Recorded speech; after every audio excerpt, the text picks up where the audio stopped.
thrift droppers, and welcome back to the channel. Today we're painting on Dishy Coral. That's the name of this color from Sherwin Williams. It's in their Color to Go series. I love the thickness of their Color to Go series. It usually works really good for my painting. So we're going to be using that. We're going to paint on an album today, and this one is by Connie Francis. Now, when I see this, I'm like, yeah, Connie Francis from the movies.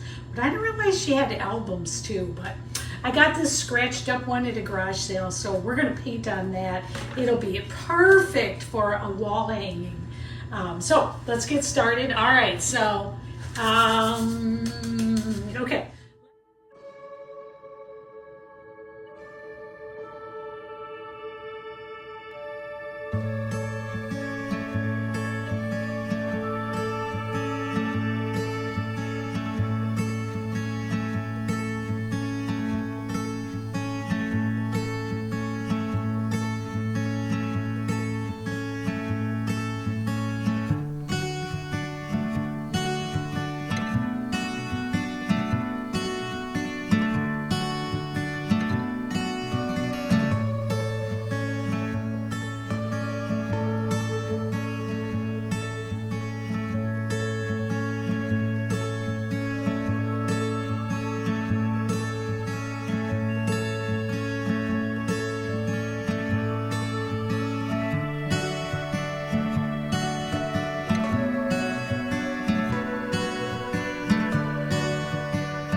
I know how valuable your time is, and there's a lot to watch out there on the internet. So I appreciate you watching today. I hope I see you again. I hope you subscribe. Thanks a lot. I'll see you later. I'll do a flyover so you can see it. Bye. We got nowhere to be, just a slow dance with the summer heat. The world outside can't wait a few, 'cause right now we got nothing else to do. The sun is peeking through the cotton white blinds, your hands still tangled up in mine. Feet on the wall, your head on me, floating easy. We got nowhere to be, got